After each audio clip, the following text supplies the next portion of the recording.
मित्रांनो, तुम्हाला माहिती आहे का, की एका प्रकरणात सर्वोच्च न्यायालयाच्या खंडपीठाने एका मुलाची कानउघडणी केली, की तू तुझ्या 74 वर्षीय वृद्ध आईचे, की जी विधवा आहे, तिची काळजी घेतो की नाही?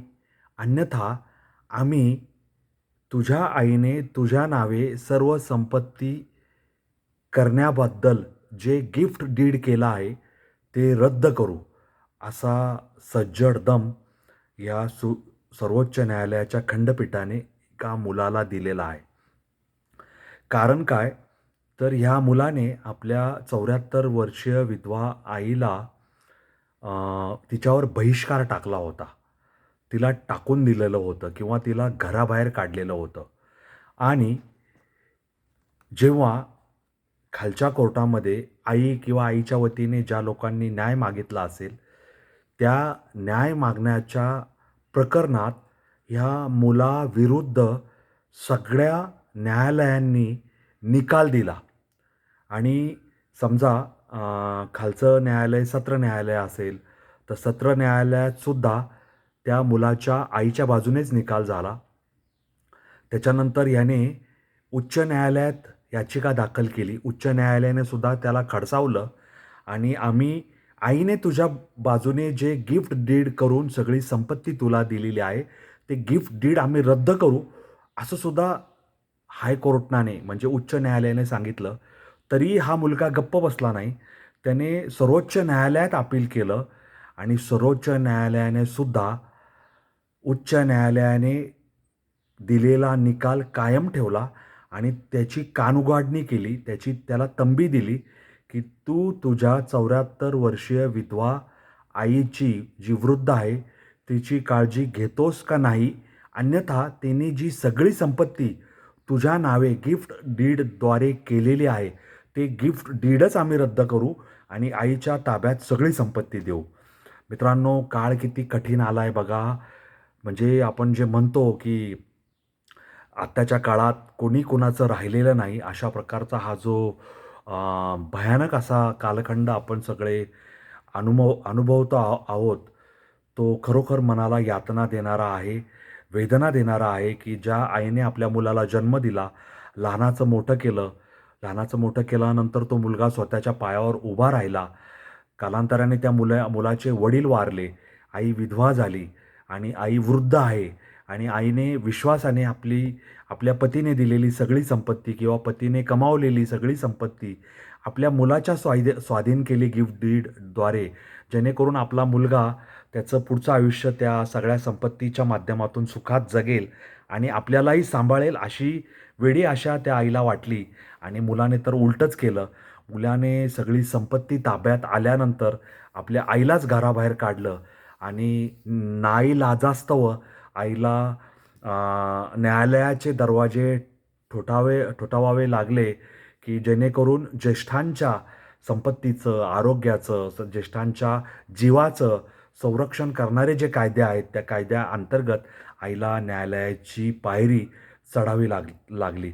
मित्रांनो, ही जी घटना आहे, ही तेलंगण या राज्यातील आहे आणि तेलंगण राज्याच्या उच्च न्यायालयाने जो निकाल दिला आहे, त्याच्या विरुद्ध हा मुलगा सर्वोच्च न्यायालयात पोहोचला होता आणि सर्वोच्च न्यायालयाचं जे खंडपीठ आहे, न्यायमूर्ती मनमोहन आणि न्यायमूर्ती विजय बिश्नोई यांनी सांगितलं, की हे जे अपील आमच्याकडं आलं आहे सर्वोच्च न्यायालयात, त्याच्यामध्ये काहीही गुणवत्ता नाही आहे आणि तेलंगणा उच्च न्यायालयाने जो निर्णय देऊन मुलाचं अपील त्या उच्च न्यायालयात दाखल झालं होतं, ते नाकारलं.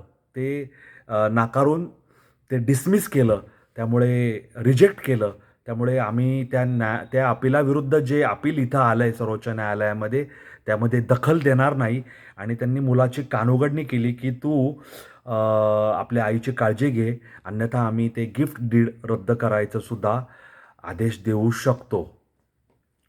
अ, आता काय झालं होतं, की उच्च न्यायालयामध्ये ह्या मुलाविरुद्ध जो निर्णय झाला होता आणि मुलाविरुद्ध निर्णय होऊन उच्च न्यायालयाने ते ते गिफ्ट डीड रद्द केलं होतं आणि ते गिफ्ट डीड रद्द करून आईला तिचे हक्क पुनर्स्थापित करून दिलेले होते.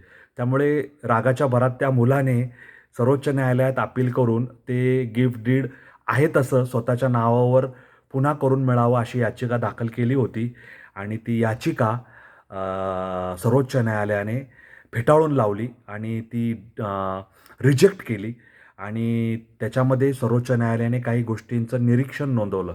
त्याच्यामध्ये सर्वोच्च न्यायालयाने काय निरीक्षणं नोंदवली किंवा उच्च न्यायालयाने जी निरीक्षणं नोंदवली त्याचीसुद्धा दखल घेतली. ती निरीक्षणं काय होती, की मुलाने आईच्या आणि स्वतःच्या नावावर जे संयुक्त बँक खातं होतं, त्या बँक खात्यातून 1,60,00,000 रुपये आईची परवानगी न घेता परस्पर काढलेले होते आणि त्याच्याबद्दलसुद्धा उच्च न्यायालय आणि सर्वोच्च न्यायालयाने तीव्र नाराजी व्यक्त केली. आणि सर्वोच्च न्यायालयाने असंही सांगितलं, की मुलाने जे अपील दाखल केले आमच्याकडे, त्याच्यामध्ये आम्ही आईला नोटीससुद्धा बजावणार नाही आणि तिला नोटीस बजावण्याची सुद्धा आम्हाला आवश्यकता वाटत नाही. आणि त्यांनी स्पष्ट सांगितलं, की आईबरोबर तुझे जे संबंध आहेत ते खराब झालेले आहेत आणि ते संबंध सुधारण्याची जबाबदारी तुझी आहे आणि तू आईसोबत बस आणि जे काउन्सेलिंग करतात, समुपदेशन करतात, तिथं तू आईसोबत बसून या सगळ्या गोष्टींवर तोडगा काढायला हवा आणि याच्यामध्ये जे आम्हाला हे सगळ्या गोष्टी, हे ज्या अपीलाच्या बाजू आहेत, वास्तव आहेत, ते जाणून घेऊन आम्हाला प्रचंड वेदना झालेल्या आहेत आणि तू अक्षरशः आईसोबत संबंध बिघडण्याचं टोक गाठलेलं आहे. अशा पद्धतीचं तुझं जे वर्तन आहे ते अत्यंत चुकीचं आहे आणि तू मुलगा मनवण्याच्या पात्रतेचा सुद्धा नाही, अशा प्रकारचं तुझं वर्तन आहे, असं सुप्रीम कोर्टाने निरीक्षणामध्ये नमूद केलेलं आहे. आणि सुप्रीम कोर्टाने उच्च न्यायालयाने जे फाइंडिंग्ज आहेत किंवा त्यांची जी निरीक्षणं आहेत त्याच्यावर सुद्धा भाष्य केलेलं आहे आणि असं स्पष्ट लिहिलेलं आहे, की तू आईबरोबर बोलणं थांबवलं आणि आईने घराबाहेर निघून जावं अशा पद्धतीचं तुझं वर्तन होतं आणि तू आईला बाध्य केलंस जेणेकरून आई घर सोडून निघून जाईल आणि तू आईला पुन्हा घरात घेण्यास तयार नव्हता.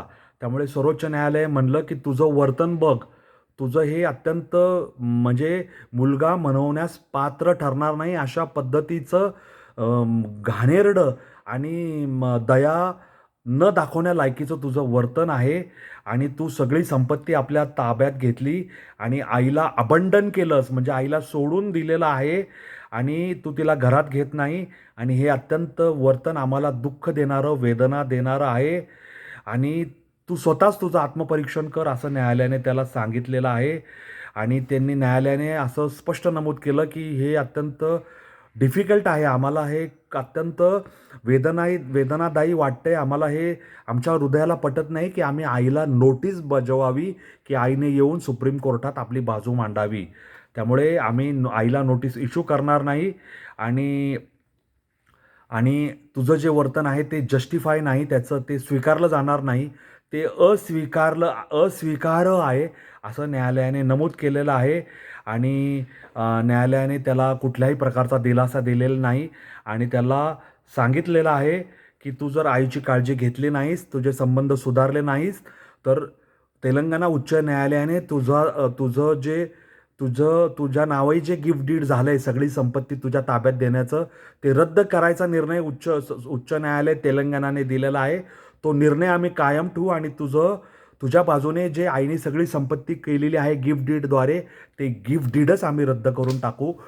अशा प्रकारची कानउघाडणी सर्वोच्च न्यायालयाच्या खंडपीठाने केलेली आहे आणि या मुलाने जे आईवर बहिष्कार टाकला, आईला सोडून दिलं, त्याच्याबद्दल अत्यंत कडक शब्दात कानउघडणी केलेली आहे आणि ही अत्यंत दुःखद वेदनादायक बाब आहे असं सर्वोच्च न्यायालयाने नमूद केलेलं आहे. मित्रांनो, काय घडतंय बघा समाजात. ज्या मातापित्यांनी जन्म दिला त्या मातापित्यांना सांभाळायला मुलं तयार नाहीत.